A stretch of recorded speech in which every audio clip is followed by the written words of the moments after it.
सह नौ भुनक्तु सह वीर्यङ्करवावहै तेजस्विनावधीतमस्तु मा विद्विषावहै। ॐ शान्ति शान्ति शान्तिः। हरिः ॐ श्रीगुरुभ्यो नमः।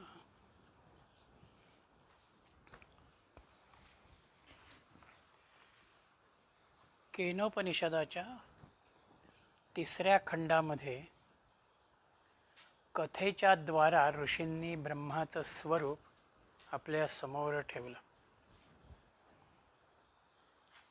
या ठिकाणी ज्या देवतांचा उल्लेख येतो त्या देवता म्हणजेच आपल्या जीवनातली श्रेष्ठ जीवनमूल्य या अंगानं आपण ती बघावी. म्हणून जेव्हा प्रेम, तितिक्षा, करुणा, दया ही सगळी गुणवैशिष्ट्य व्यक्तीच्या अनुषंगानं येतात तेव्हा तिथे देवत्वाचा भाव हा आपल्यामध्ये येतो. आणि दानव म्हणजेच निकृष्टतेचा असलेला विचार. जिथे द्वेषाचा, अहंकाराचा, क्रोधाचा, मत्सराचा, लोभाचा विचार येतो तिथे ती एक प्रकारानं दानवी वृत्ती आपल्यामधून येते. म्हणून दानवांवरती देवाचा विजय म्हणजे अप्रत्यक्षपणानं उत्तमतेचा निकृष्टतेवरती होणारा विजय आहे. आणि ज्या वेळेला उत्तमता येते त्याच वेळेला खऱ्या अर्थानं जीवनामधल्या आनंदाची अनुभूती येते. म्हणून एक प्रकारानं साधक ज्या वेळेला साधनेच्या प्राथमिक अवस्थेमध्ये असतो त्यावेळेला काही प्रमाणामध्ये त्याच्यात अहंकाराचा अंश असतो जो वायूला आणि अग्नीला झाला. म्हणून ही पंचमहाभूत जी आहेत ती एक प्रकारानं आमच्या पंच ज्ञानेंद्रियांचीच प्रतीक आहेत. वाणीच्या द्वारा आणि नेत्राच्या द्वारा अग्नीचं कार्य आपण अनुभवतो आणि घ्राणेंद्रियाच्या द्वारा आणि प्रजोत्पादनाच्या द्वारा वायूचा विचार आपण करतो. आणि मन जे आहे हे मन इंद्र या स्वरूपामध्ये या ठिकाणी आहे. म्हणून एक प्रकारानं मनामध्ये ज्या वेळेला उत्कट आत्मज्ञानाची भूमिका तयार होते तेव्हाच तुम्हाला तिथे ब्रह्माचं दर्शन घडतं. अन्यथा अग्नी आणि वायू ब्रह्माच्या जवळ पोचले पण ते ब्रह्माला जाणू शकले नाहीत. म्हणून मनाची प्रशांतता ही अत्यंत महत्त्वाची आहे. आणि हे ब्रह्म सुरुवातीला इंद्राच्या समोर अंतर्धान पावलं. साधना करत असताना, ध्यानाचा अभ्यास करत असताना काही वेळेला आमच्या समोर तेजाचं वलय येतं. पण ते काही अल्पकाळासाठीच असतं. ते कायमचं किंवा फार वेळ टिकेल असं होत नाही. म्हणजे एक प्रकारानं आम्हाला अनुभव जो येतो तो सुरुवातीला अल्पकाळाचाच अनुभव असतो. त्यातून एक प्रकारचा उत्साह घेत आपण आपली जिज्ञासा पुढे न्यायची आहे. इथे इंद्रानं ती जिज्ञासा ठेवली, ती इच्छाशक्ती ठेवली. म्हणून तिथे त्याचं मन जे आहे हे मन पूर्णपणानं शांत झालं आणि त्या उत्कटतेमध्ये त्याला उमेनं दर्शन दिलेलं आहे. म्हणून वेदांताचा अधिकारी हा विशुद्ध अंतःकरणाचा, निरीच्छ मनाचा, जागरूक आणि दक्ष बुद्धीचा असावा लागतो. तेव्हा ते ब्रह्मज्ञान त्याला काही एका समजण्याच्या पातळीवरती येतं किंवा तो त्याच्यामध्ये अजून पुढे जातो. म्हणून इथे यक्ष अंतर्धान पावणं म्हणजेच हृदयस्थ परमात्म्याचं आम्हाला अल्पकाळासाठी का होईना दर्शन घडणं आहे.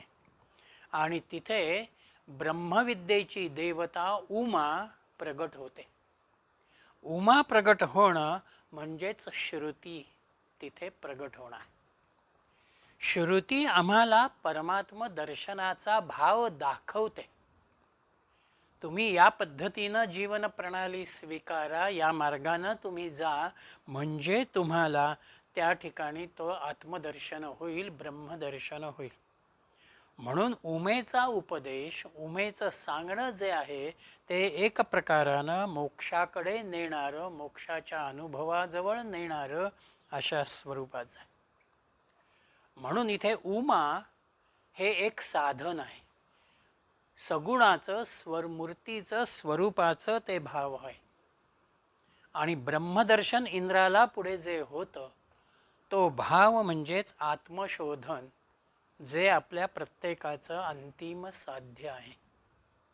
म्हणून इथे भक्तीमधून कर्म येतं, कर्माला ज्ञानाची जोड येते आणि त्याच वेळेला तुमच्यामध्ये ईश्वरी कृपेचा भाव येतो.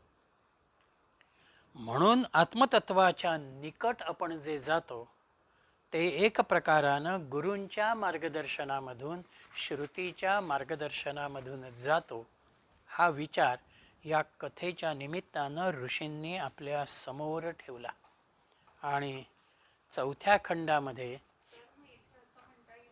हां हां हो हो तसाच भाव येतो तो. म्हणून पहिल्या मंत्रात, दुसऱ्या मंत्रातही त्यांनी त्याच कथेचं सूत्र चौथ्या खंडामध्ये आपल्या समोर ठेवलेलं आहे. पहिला मंत्र आहे, सा ब्रह्मेती होवाच ब्रह्मणो वा एतत् विजये मयि यध्वम इति ततो हैव विदांचकार ब्रह्मेती.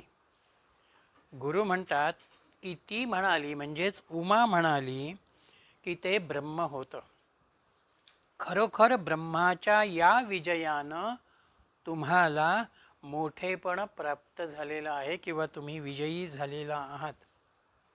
तेव्हा ते दिव्य तेज, तो यक्ष म्हणजेच ब्रह्म होतं असं तुम्ही समजा. अग्नी आणि वायू हे अहमन्यतेशी निगडीत होते.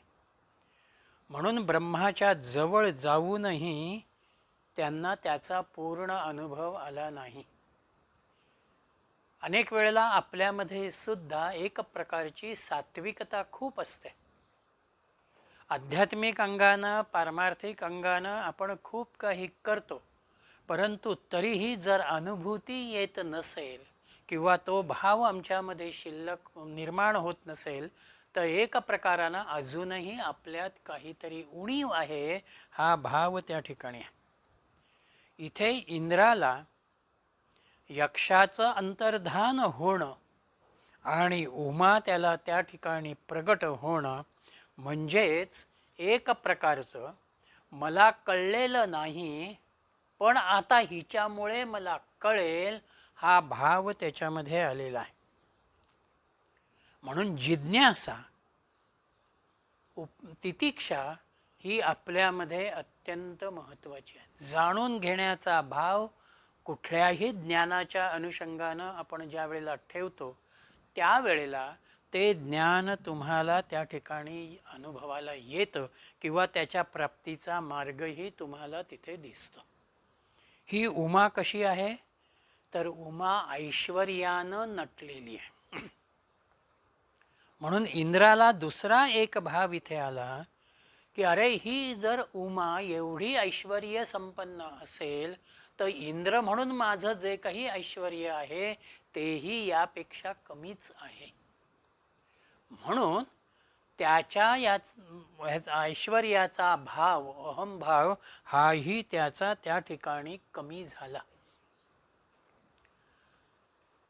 आणि म्हणून तो पुढे विनयशील होतो आहे. आणि त्या विनयशीलतेमध्ये तो उमेला म्हणतो आहे की तू कोण आहेस. म्हणून यक्षही परब्रह्म आणि उमाही परब्रह्म हा अनुभव उमा त्याला, इंद्राला त्या ठिकाणी देते आहे. म्हणून दुसऱ्या मंत्रात पुढे ऋषी म्हणतात, तस्माद् वा एते देवा अतितराम इवान्यान देवान यद अग्निर्वायुरिंद्रस्ते येन उन्निष्ठ पस्पृश्यस्ते हेनत प्रथमो विदांचकार ब्रह्मेति तस्माद्वा एते देवा अतितराम. अग्नी, वायू आणि इंद्र हे जे काही देव होते इतर देवांच्या पेक्षा श्रेष्ठ ठरले. कारण ही ते एनत नेदिदष्टम पस्पर्शुः, यक्षाच्या ते अगदी जवळ पोचले आणि त्यामुळं त्याला ब्रह्म म्हणून जाणणारे ते पहिले ठरले. परमतत्वाच्या जवळ जात त्याचा कोणत्या ना कोणत्या स्वरूपामध्ये अनुभव घेणं हा ब्रह्म जाणणारा भाव आहे. म्हणून अग्नी, वायू आणि इंद्र हे अन्य देवांच्या पेक्षा श्रेष्ठ ठरले. म्हणून पुढे तिसऱ्या मंत्रामध्ये त्यांनी म्हटलेलं आहे, तस्माद वा इंद्र तितराम इवान्यान देवान स एनन्नेदिष्ठम पस्पर्श स एहेनत प्रथमो विदांचकार ब्रह्मेती. इंद्र इतर देवांच्या पेक्षा श्रेष्ठ ठरला कारण तो केवळ ब्रह्माच्या जवळ पोचला असं नाही, तर त्यानं ब्रह्मही जाणलं. बघणं आणि अनुभव घेणं हे दोन भाव वेगळे आहेत. वस्तू मी बघितली, माझ्यासमोर एखादा माझा आवडता पदार्थ आहे, तो मी बघितलेला आहे, पण मी ज्या वेळेला तो ग्रहण करतो तेव्हा मी त्याचा अनुभव घेतल्याचा भाव येतो. इंद्र हा जसा देवांच्या मध्ये श्रेष्ठ ठरतो किंवा श्रेष्ठ आहे, तसंच ब्रह्मविद्येचा पाठपुरावा करणारा, तिच्याविषयीची जिज्ञासा असणारा हाही साधक इंद्रस्थिती प्राप्त करू शकतो. म्हणून इंद्रस्थिती जर आम्हाला प्राप्त करायची असेल, आत्मज्ञानाच्या परमोच्च भावापर्यंत पोचायचं असेल, तर जे इंद्रानं केलं ते आमच्या साधक वृत्तीमध्ये आम्हाला आणता आलं पाहिजे. त्यानं काय केलं?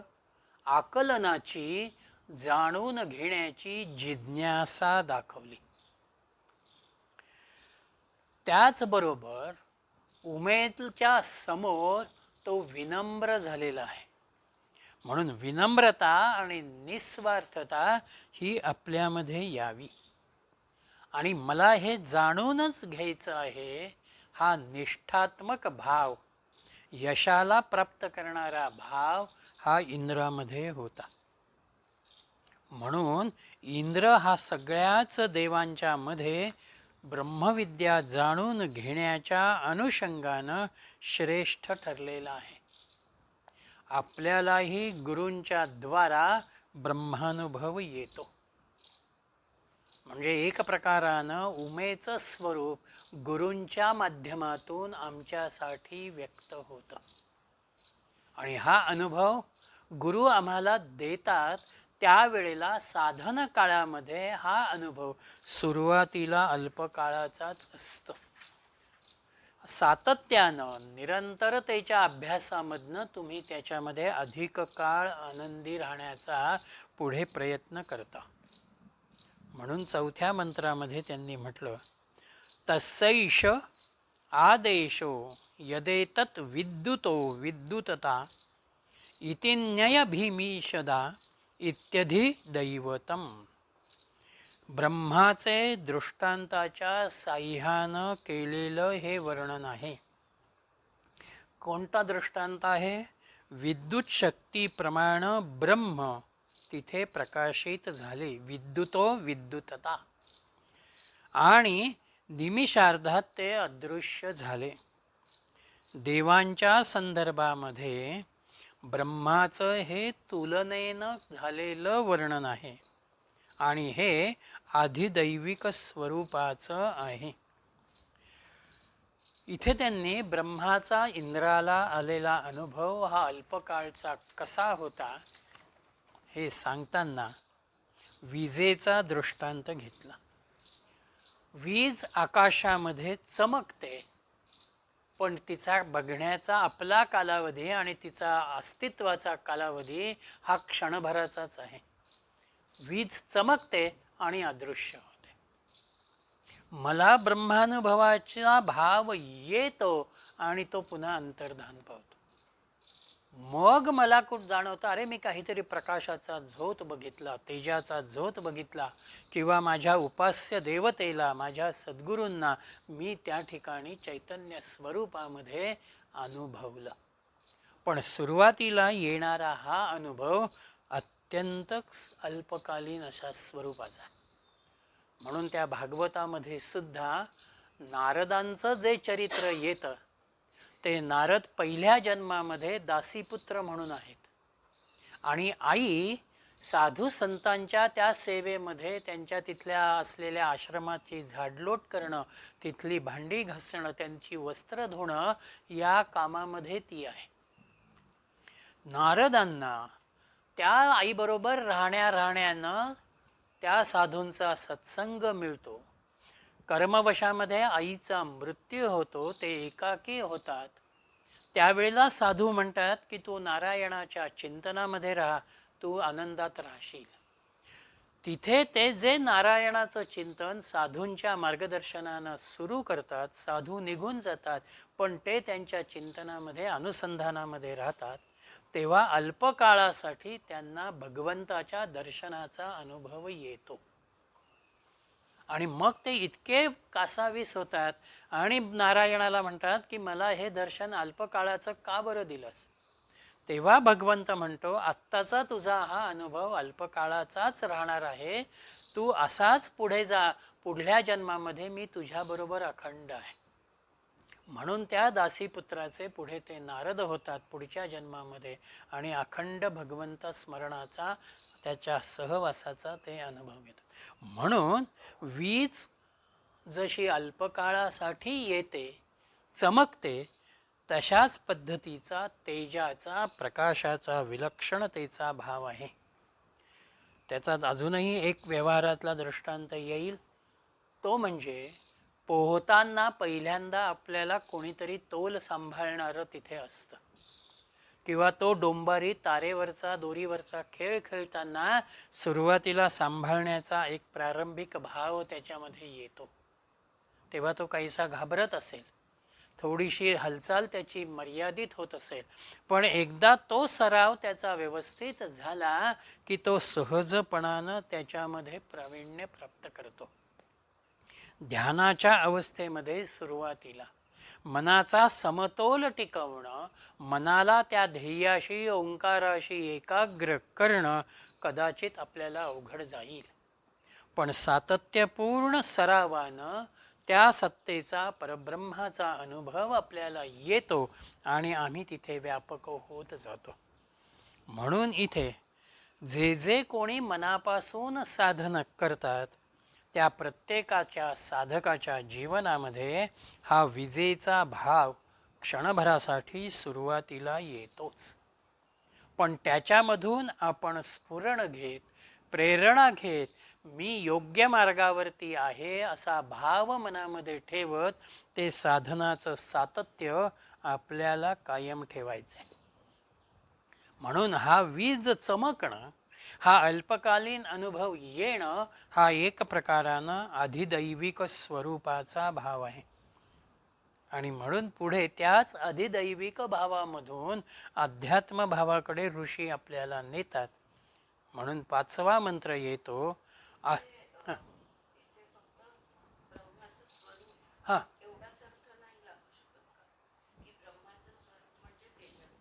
हो हो आहे ना, तो ब्रह्माचा. हो प्रकाशित होणार. विद्युत तेजस्वी नाही, तो अर्थ आहेच, पण ही अनुभूती तुम्हाला सुरुवातीच्या अवस्थेत येते. साधनेमध्ये राहिल्यानंतर, तिचं सातत्य निरंतरता आल्यानंतर हाच ब्रह्मानुभव तुम्ही दीर्घकाळ अनुभवता. हां हां म्हणजे ध्यानाला बसल्यानंतर जर तुम्हाला तेजाची अनुभूती आली, प्रकाशाची अनुभूती आली, तर हे काय आहे असा संभ्रम तुमच्यात येऊ नये.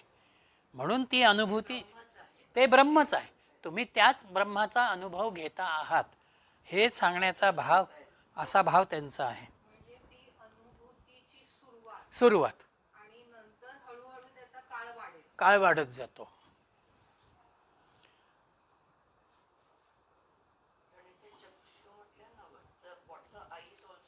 हां हा, डोळे मिचकतात. हं.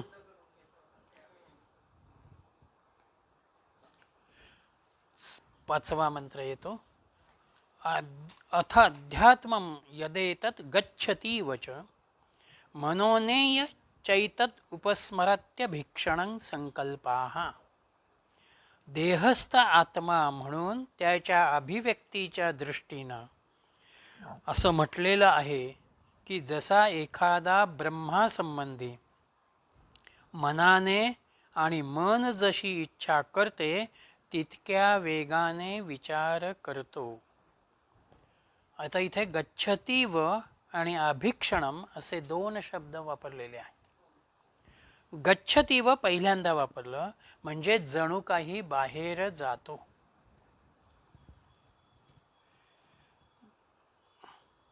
आणि अभिक्षणम म्हणजे पुन्हा पुन्हा येणारा अनुभव.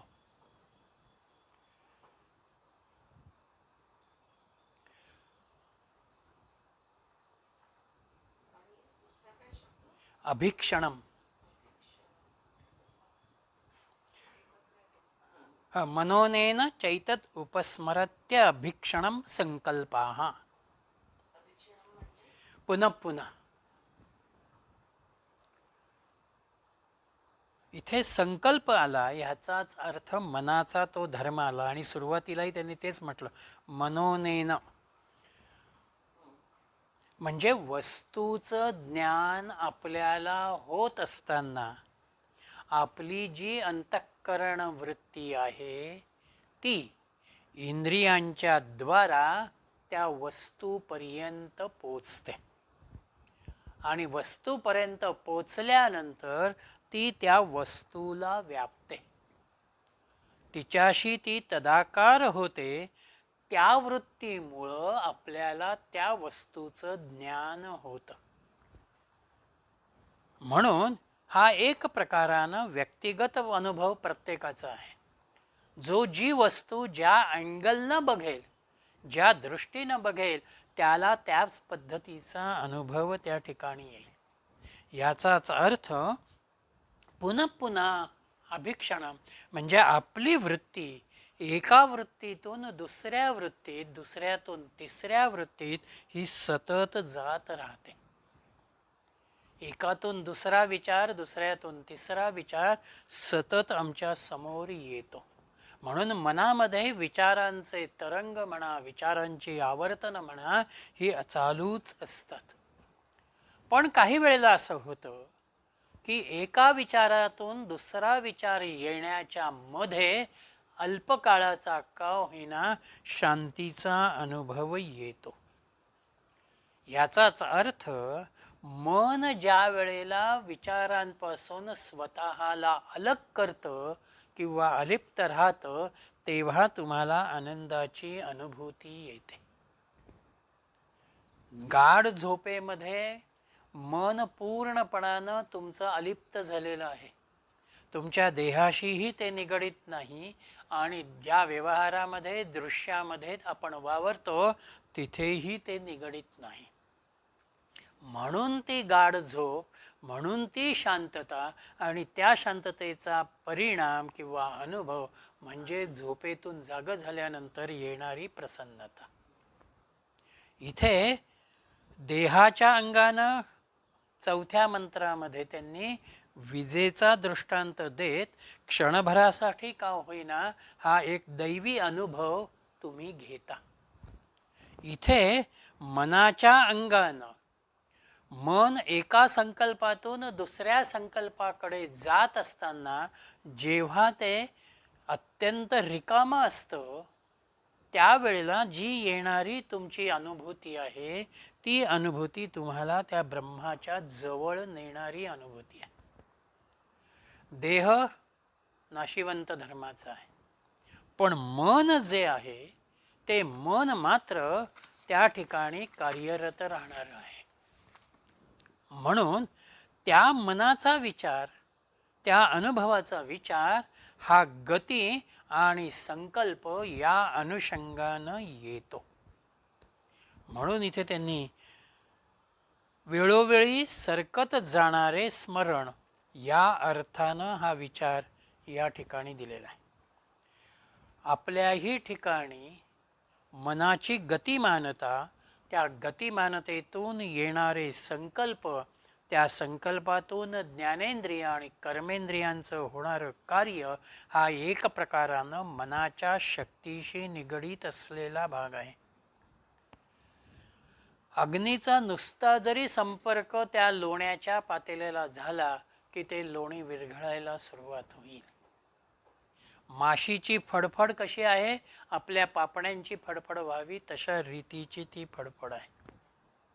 म्हणून जीवाची शक्ती, त्या जीवाच्या शक्तीला चैतन्य करणारी चैतन्य शक्ती आणि त्या चैतन्याचं स्वरूप असलेली ब्रह्मशक्ती ही आपल्याला या ठिकाणी अनुभवाच्या पातळीवरती नेते. म्हणून त्यांनी अथ अध्यात्मम हा भाव या ठिकाणी घेतला.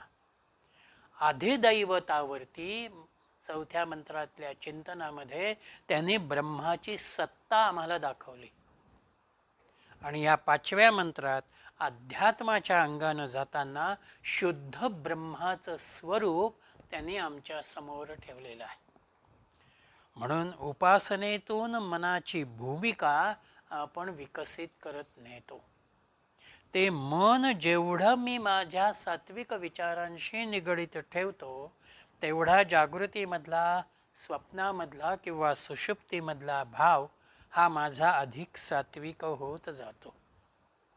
आणि त्यासाठीच उपासनेचा किंवा सत्संगाचा भाग मनाच्या अनुषंगानं येतो.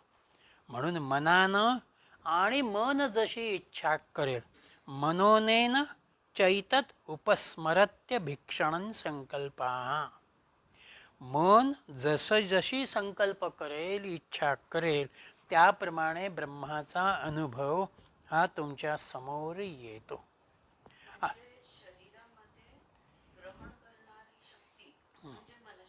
मनशक्ती कुठलाही अनुभव असेल, काहीही असेल, बाह्य आंतरिक, हो मन हे ग्रहण करायचं साधन आहे. हो आणि हे जर मन आपण चैतन्याशी जोडून ठेवलं हो किंवा मन चैतन्यामध्ये सातत्याने राहिलं, हो त्याची हे जे गती, बाह्य गती आहे ती कमी थांबली हो आणि पुन्हा पुन्हा ते ह्याच्या बरोबर राहिलं, चैतन्याशी किंवा ब्रह्माशी राहिलं, तेजाशी राहिलं की आत्मज्ञान म्हणा किंवा ब्रह्मज्ञान म्हणा हे प्राप्त होत राहतं. ग्रहण करणारी शक्ती शक्ती ही मनशक्ती. मनशक्ती आहे. जे काय करायचंय आध्यात्मिक चिंतन, चैतन्याचं ग्रहण, ब्रह्माशी एकरूप होणं, सगळं मनाच्या माध्यमातून. मनच मुळात प्रपंचाशी आत्ता व्यग्र आहे. म्हणून आम्ही सकाळी उठल्यापासून रात्री झोपेपर्यंतही आमचं मन त्याच प्रपंचाचा विचार करतो. झोपतानाही आमची भूमिका काय, अरे उद्याला मला काय काय करायचं आहे. मग ते खाण्याचं असू दे, बाहेर जाण्याचं असू दे, कार्यक्रमाचं असू दे, मनानंच आम्ही म्हणतो अरे या गोष्टी मला उद्याला करायच्या आहेत, किंवा आज मला 4 गोष्टी करायच्या होत्या त्यातल्या 3 झाल्या, ही एक चौथी मात्र शिल्लक राहिलेली आहे. म्हणजे इथे मी माझं मन बहिर्मुखतेशी निगडीत केलं म्हणून ते त्याच प्रपंचाचा विचार करत राहतं. पण त्याच मनाला मी बहिर्मुखतेतून अलिप्त केलं आणि परमात्मा तत्वाकडे वळवलं तर ते परमात्मा तत्वाकडे ठेवलं तर ते आपोआप अलिप्त होतच. हां, तो प्रयत्न मला करायचा. त्याचं काम गुणधर्म आहे ग्रहण करणार. आणि हे जर ते फक्त ब्रह्माला ग्रहण करत राहिलं तर आपोआप बाकी सगळ्या गोष्टींमधनं मुक्त होणं. सो त्यांनी सातत्याने हां, अभीक्षण पुन्हा पुन्हा तोच विचार कर, पुन्हा ब्रह्माचाच विचार, विचार करा. त्या चैतन्याचाच मनाला शेवटी काहीतरी एक आलंबन लागणार आहे. आम्ही आता त्याला बाहेरचं आलंबन देतो आहोत. आम्ही त्याला जर आतलं आलंबन द्यायला सवय लावली तर ते हळूहळू आतमध्येच जातं. म्हणून आज मी बसताना ध्यानाला कदाचित अर्धा तास बसत असेल, पण महिनाभरानंतर मला असं वाटायला लागतं, अरे नाही, ह्या 30 मिनटं मला कमी पडत आहेत, मी अजून बसतो. असं म्हणत मी 15 मिनटं असतील, अर्धा तास असेल, माझा पुढे मी वाढतो. हां, म्हणजे मन आपोआप तिकडे वळायला लागतं. ती वृत्ती त्या अनुषंगानं त्या ठिकाणी येते. आणि मग ते ब्रह्म कसं येतं? 6वा मंत्र, तद्वनम नाम तद्वनम मित्य उपासितव्यम स एय एतदेवं वेदाभि हैनं सर्वाणि भूतानि संवाञ्छति.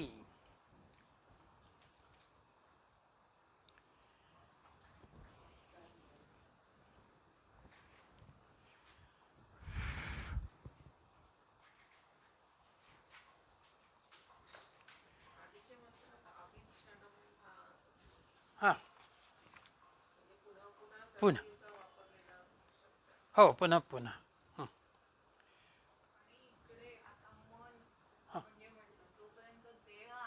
हो, हां, आत बाहेर होत राहत. आणि नंतर देह सोडला की मन चैतन्याबरोबर, हो, आणि ज्या वेळेला मनही पूर्ण वेगळं होईल तेव्हा मुक्ती. तेव्हा ते ब्रह्माशी जोडताना त्याच्याशी ते समरसच होत जातं. अच्छा, ते म्हणजे काय नक्की तेव्हा म्हणायचं? सगळ्या आठवणी, सगळं मन आपली भूमिकाच सोडून मन मनाची भूमिकाच सोडतं. म्हणून तिथे शब्द येतो ना, निर्मम किंवा न मन. न मन म्हणजे मन स्वतःची आत्ताची असलेली अवस्थाच तिथे संपवून टाकतं.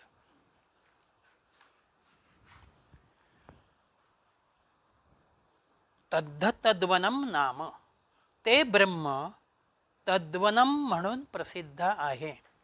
आणि सर्व प्राणीमात्रांचा तोच आत्मा समजून त्याचीच उपासना करावी.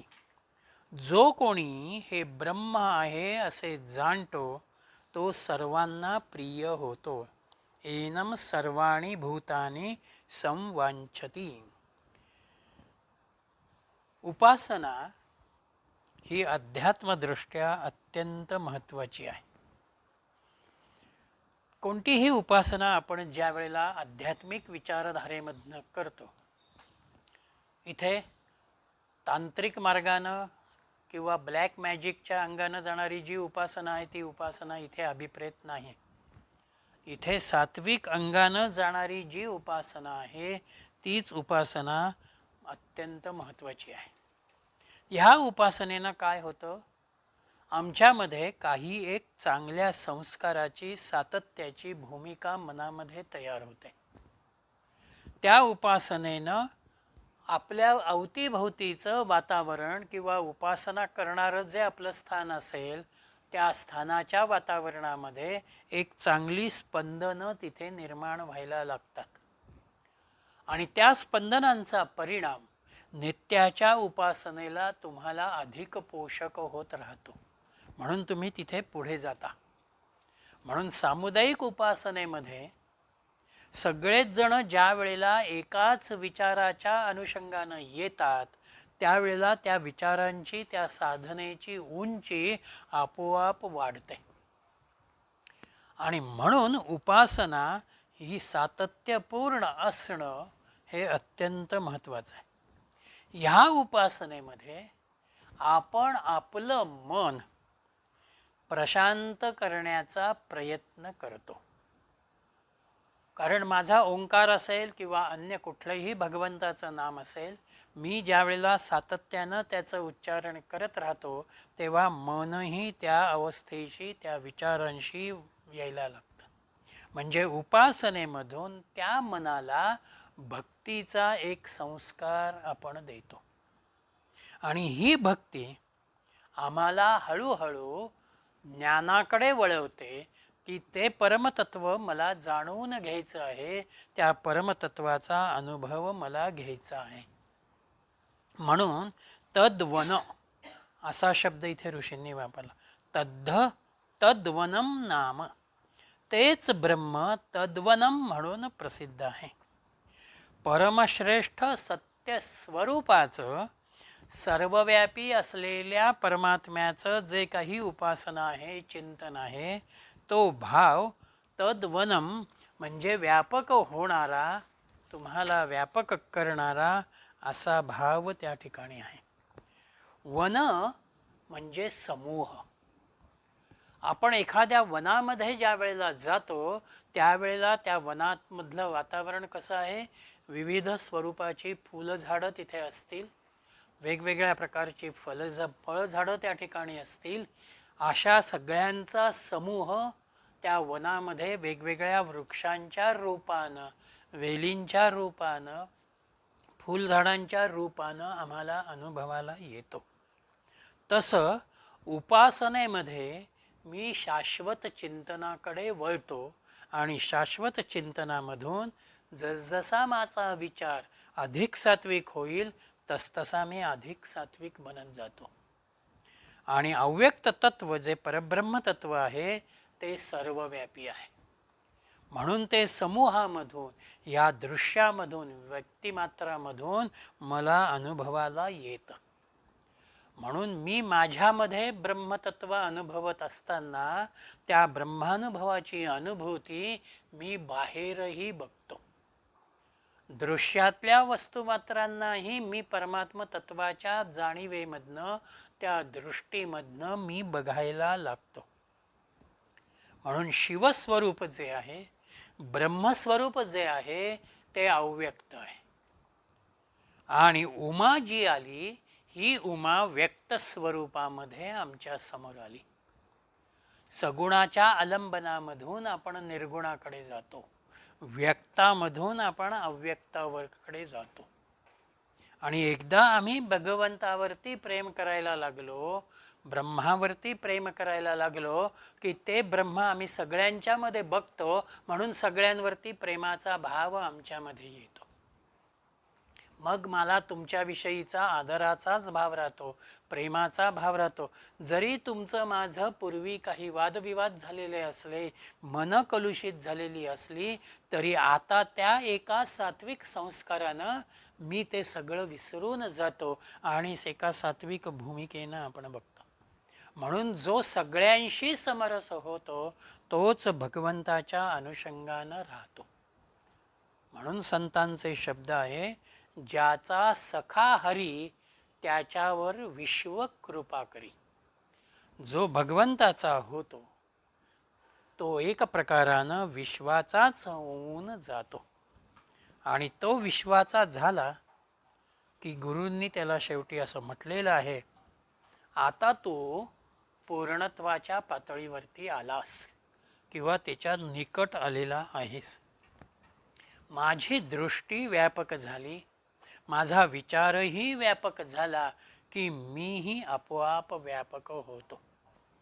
आणि म्हणून 7व्या मंत्रामध्ये त्यांनी असं म्हटलं, उपनिषदंभो ब्रूहित्युक्ता त उपनिषद ब्राह्मी वाव त उपनिषदम ब्रूमेती. शिष्यानं आचार्यांना असं म्हटलं की मला गुह्य ज्ञान सांगा. आणि आचार्यांनी त्याला उत्तर दिलं की हे गुह्य ज्ञान मी तुला सांगितलेलं आहे. आणि ते विरुक्ती केली, त उपनिषद ब्रूमेती, ते मी तुला पूर्णपणानं सांगितलेलं आहे. म्हणजे आत्तापर्यंतच्या संपूर्ण केनोपनिषदाच्या चिंतनानंतर, आचार्यांच्या समोर शिष्याकडे बघितल्यानंतर हा भाव आहे की आता तुला सांगण्यासारखं नवीन काही राहिलेलं नाही किंवा समजून द्यावं असंही काही राहिलेलं नाही. इथे तुझा हा शास्त्रचिंतनाचा विचार, हा अभ्यास आता पूर्ण होतो आहे. नव्यानं मला काही राहिलेलं नाही आणि नवीन काही सांगावं असंही नाही. म्हणून इथे उपनिषद हा भाव, ते गुह्य ज्ञान गुरूंनी शिष्याच्या समोर ठेवलं.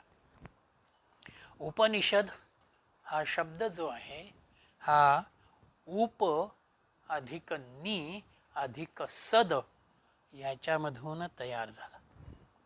उप म्हणजे जवळ, नि म्हणजे अत्यंत मनापासून, अत्यंत भक्तीनं श्रद्धेनं, आणि सद म्हणजे बसणे. अत्यंत श्रद्धेनं मी गुरूंच्या जवळ बसणं, नम्रता माझ्यामध्ये असणं आणि गुरु मला जे सांगता आहेत ते मी समजून घेणं, ते जाणून घेणं, हा भाव उपनिषदांचा आहे. म्हणून विवेकानंद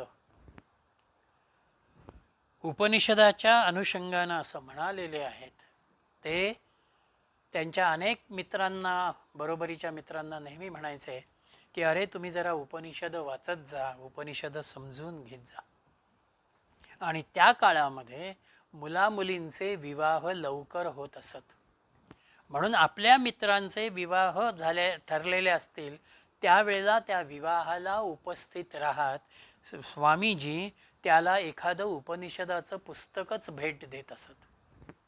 आणि तिथे स्वामीजी त्याला असं म्हणायचे, my friend, don't be corrupted by wealth and woman. Read the Upanishads and be corrupted by them. तू या जीवनामध्ये केवळ पैसा आणि परिवार याच्याच विचारामध्ये राहू नकोस. तू उपनिषद विचाराने स्वतःला समृद्ध कर, अशी भूमिका विवेकानंद आपल्या मित्रांच्या समोर देत असत. आणि आचार्यांनीही उपनिषदाची व्याख्या करताना म्हटलेलं आहे, अज्ञान नाहीसं करणारी ब्रह्मविद्या म्हणजे उपनिषद. म्हणून आम्हाला जो ईश्वर प्राप्तीचा मार्ग आहे तो मार्ग जर समजून घ्यायचा असेल, आत्म्याचं ज्ञान आम्हाला घ्यायचं असेल, तर ते आमच्यासाठी श्रेष्ठ जीवनमूल्य आहे.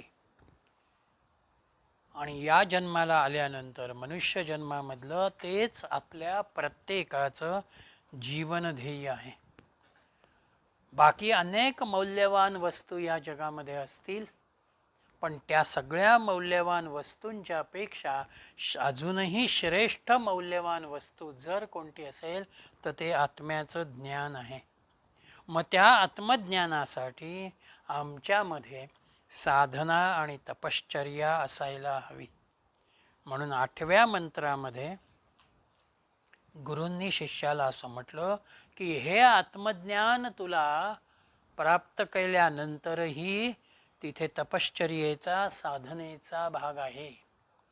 म्हणून तस्यै तपोदमः कर्मेति प्रतिष्ठा वेदः सर्वांगानी सत्यमायतनम. उपनिषदांच्या या रहस्य विद्येची, या ज्ञानाची आधारभूत साधनं कोणती आहेत? तर तप, दम आणि निष्काम कर्म. त्यानंतर वेदाः सर्वांगानी सत्यम आयतनम. वेद हे या उपनिषद विद्येचे अवयव आहे, ते तिचं शरीर आहे. आणि सत्यम आयतनम, सत्य हे आश्रयस्थान आहे.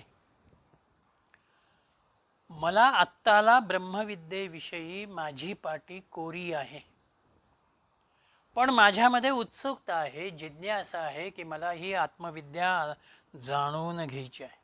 मग ती जाणून घेण्यासाठी माझ्यामध्ये मी काय करावं, हा भाव ऋषींनी इथे आमच्या समोर ठेवला. म्हणून तत्त्वज्ञान जे आहे, हे तत्त्वज्ञान हे आम्हाला केवळ जीवनाचा दृष्टिकोन देत नाही, तर ते जीवनाची पद्धती आम्हाला देतं. ती पद्धती, म्हणून तत्त्वज्ञानाला संस्कृतमध्ये दर्शन शब्द वापरलेला आहे. दर्श म्हणजे जाणणे. मला माझं जीवन जाणून घ्यायचं आहे, माझ्या जीवनाचा दृष्टिकोन जाणून घ्यायचा आहे आणि तो ब्रह्मदर्शनानं परमात्मदर्शनानंच येतो. त्याच्यासाठी आपलं जीवन दैवी सद्गुणांनी संपन्न असायला हवं. म्हणून त्या दैवी सद्गुणांमध्ये प्राधान्यानं जर काही येत असेल तर तप येतं, दम येतो. दम आला की त्याच्यामध्ये शम येणारच आहे आणि निष्काम कर्म येतं. म्हणून परमात्मा मंदिराचा पाया जर कोणता असेल तर तो शारीरिक अंगानं तपाचा पाया आहे. दम शमामध्ये मानसिक भूमिका आम्ही तयार करतो, संयमाची भूमिका आम्ही घेतो आणि त्याच संयमामधून निष्काम कर्माची भूमिका येते. काम्यविषयक कर्मापेक्षा सुद्धा निष्काम कर्माकडे आपण वळतो. सत्संगाचा स्वसाधनेचा आपण विचार त्या ठिकाणी करतो. आणि ही कर्माची भूमिका कशी आहे? नारद भक्तिसूत्रामध्ये नारदांनी असं म्हटलेलं आहे, यथा वज्र गोपिकानाम. गोपींचं उदाहरण नारदांनी भक्तीच्या सर्वश्रेष्ठ भूमिकेला दिलेलं आहे. गोपी प्रपंच करत होत्या, परिवार त्यांचा होता, मुलं बाळही त्यांची होती, परंतु तरीही त्या पूर्णपणानं कृष्णाशी तादात्म्य पावलेल्या होत्या. कृष्णस्मरणाचा भाव त्यांच्या प्रत्येक कर्मामध्ये होता. कृष्णाला सोडून त्यांनी कोणतंही कर्म कधी केलं नाही. म्हणून ज्या वेळेला पौर्णिमेला कृष्णानं वृंदावनामध्ये बासरीचे सूर वाजवले आणि ते गोपींपर्यंत पोचले, तेव्हा असलेली कामं सोडून गोपी तिकडे गेल्या. पतींनी विरोध केला तरी गोपी म्हणाल्या, तुमचा अधिकार या देहावरती आहे, मनानं मी कृष्णाशी एकरूप झालेली आहे. इतकं तादात्म्य आपल्या कर्मामध्ये त्या परब्रह्माच्या अनुषंगानं, परमात्म तत्वाच्या अनुषंगानं आम्हाला निर्माण करायचं आहे. म्हणून तप, दम आणि निष्काम कर्म ही आपल्या रहस्यविद्येला, उपनिषदाला जाणून घेणारी एक बैठक आहे. त्यातून पुढे असणारे जे वेद आहेत सर्वांगानी. वेद म्हणजे माझी जीवनदृष्टी, माझं शरीर, शरीराचे असणारे अवयव. शरीर जसं एकच आहे आणि देहाच्या इंद्रियांच्या द्वारा आपण कार्य करतो, तसं वेदांनी घालून दिसलेली जी जीवनदृष्टी ती उपनिषद अभ्यासामध्ये आम्हाला साह्यभूत होते. आणि सत्यमायतनम. आयतनम म्हणजे निवासस्थान. सत्य हे माझं निवासस्थान आहे. सत्य ही माझी भूमिका आहे. हरिश्चंद्रानं स्वप्नामधला दिलेलं अभिवचन पूर्ण करण्यासाठी स्वतःचं राज्यही सोडलं, परिवारही सोडला. इतकं सत्याला तो धरून राहिला. माझ्याही जीवनामध्ये मी सत्याचा अनुभव घ्यावा, सत्याचं आचरण करावा. म्हणून आत्मा अत्यंत शुद्ध आहे, अत्यंत पवित्र आहे. म्हणून त्याला जाणणारं जे मन आहे ते मनही मला शुद्ध आणि पवित्र करायचं आहे. त्याच्यासाठी हा तपाचा, शमदमाचा, कर्माचा विचार आहे. आणि ते जे माझं जीवन आहे तेच जीवन खऱ्या अर्थानं मला त्या ब्रह्मतत्वाच्या जवळ नेतं. म्हणून शेवटचा मंत्र इथे येतो, यो वा एतामेवं वेदापहत्य पापात्मनन्ते स्वर्गे लोके जेये प्रतितिष्ठतीति प्रतितिष्ठतीति. ओम शांती.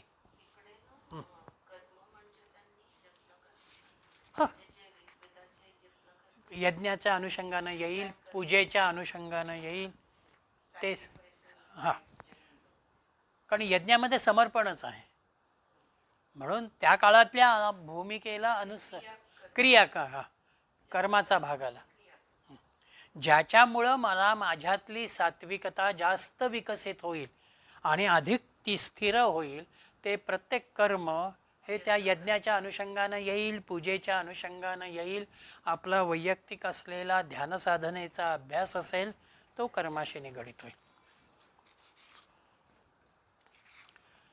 म्हणून इथे शेवटी ऋषी म्हणाले, जो कोणी त्या ब्रह्माला अशा रीतीने जाणतो तो निश्चित आपले पाप नाहीसे करतो आणि अत्युच्च अनंत अशा ब्रह्मलोकात स्वर्गलोकामध्ये स्थित होतो.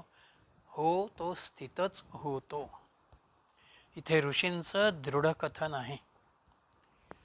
आपणही ईश्वर स्वरूप आहोत. आत्ताला मी जीवभावामध्ये आहे म्हणून मी माझ्या ईश्वर स्वरूपापासून बाजूला आहे. मी प्रपंचाला खरा मानतो.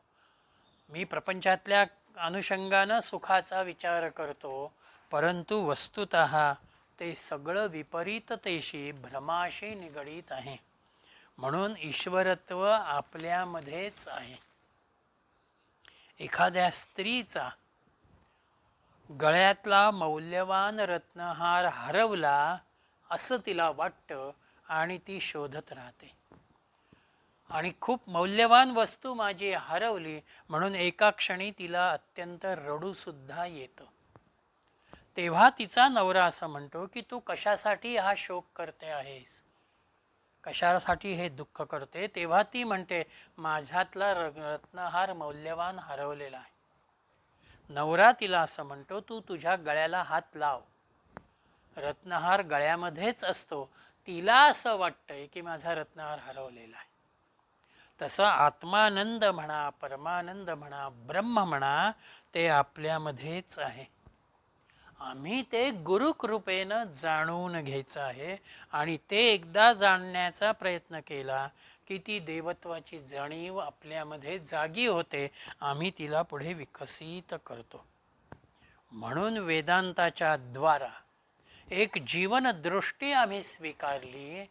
तपाचा दमाचा विचार आमच्या जीवनामध्ये आम्ही आणला की आपोआप आम्ही शुद्ध होत जातो.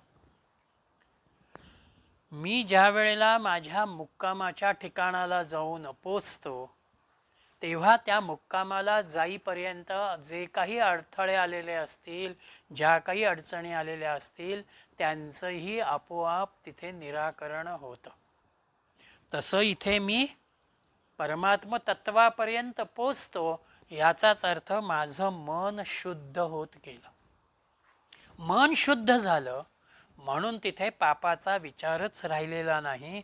पापही त्यातलं समूळ निघून गेलं. आणि एकदा मी शुद्ध भूमिकेवरती आलो, आत्मज्ञानाच्या भावावरती आलो की माझ्यासमोर असलेलं जीवन हे एक प्रकारानं स्वर्गलोकाचं ब्रह्मलोकाचंच जीवन आहे.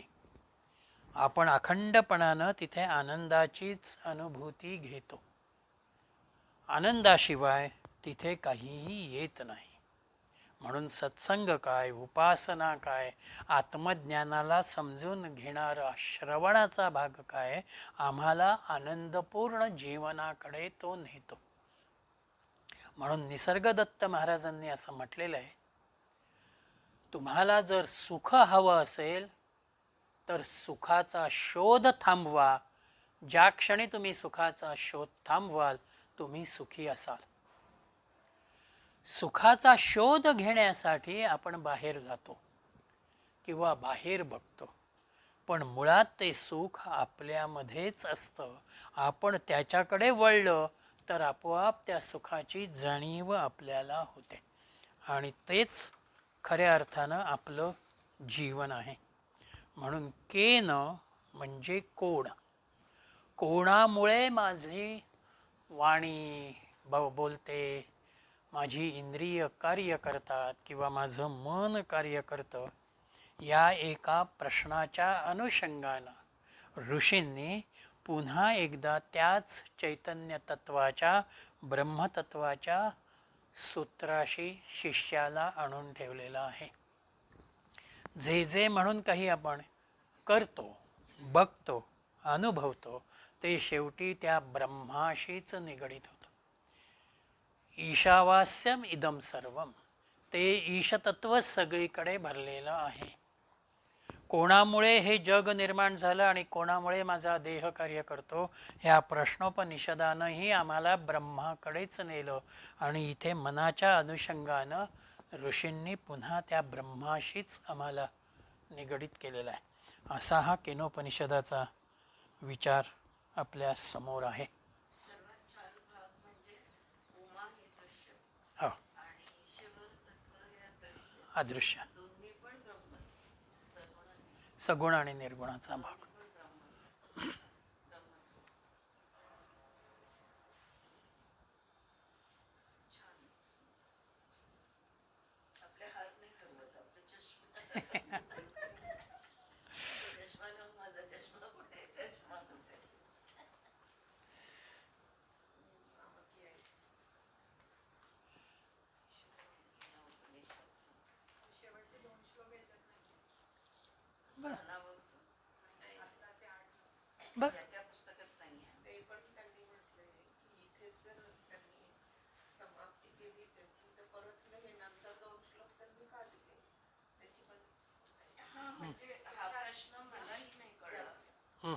हा प्रश्न की परत ते उपनिषद मला सांगा असं शिष्य का म्हणतो, आणि मग परत परत ते गुरु तेच म्हणतात की अरे मी एवढ्या वेळ काय बोलत होतो, उपनिषद असतं सांगत होतो. म्हणजे मी ते ऑलरेडी 7वं सेकंड क्लास हां हां, उपनिषदम तो उपनिषदम ब्रह्मी उपनिषद मिता. म्हणजे त्याच्या समोर हा भाव आहे की अजून काही आहे का. अजून काय आहे का? हां, ह्या अंगानं तो म्हणतोय की मला ते गुह्य सांगा. अच्छा, इज देअर एनिथिंग? हां, जर अजून काही शिल्लक राहिलं असेल तर तेही जाणण्याची माझी इच्छा आहे. इच्छा आहे. हां, ओके, ह्या अर्थाने. या अर्थानं तो प्रश्न करतोय की मला गुह्य अजून सांगा. तेव्हा ते म्हणतात की अरे हेच गुह्य आहे, आता वेगळं अजून याच्यामध्ये काही नाही.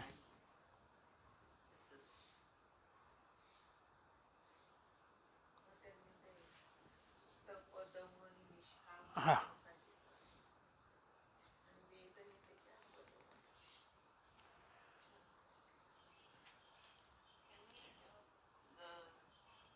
जी दम पण कर्म यांनी ते निष्काम अर्थाने नाही, निष्काम अर्थ त्याचा अर्थ लागत असं सरांनी सांगितलं. यत्न कर्म पण शेवटी समर्पणच आहे आणि त्याच्यातनं निष्काम होतं.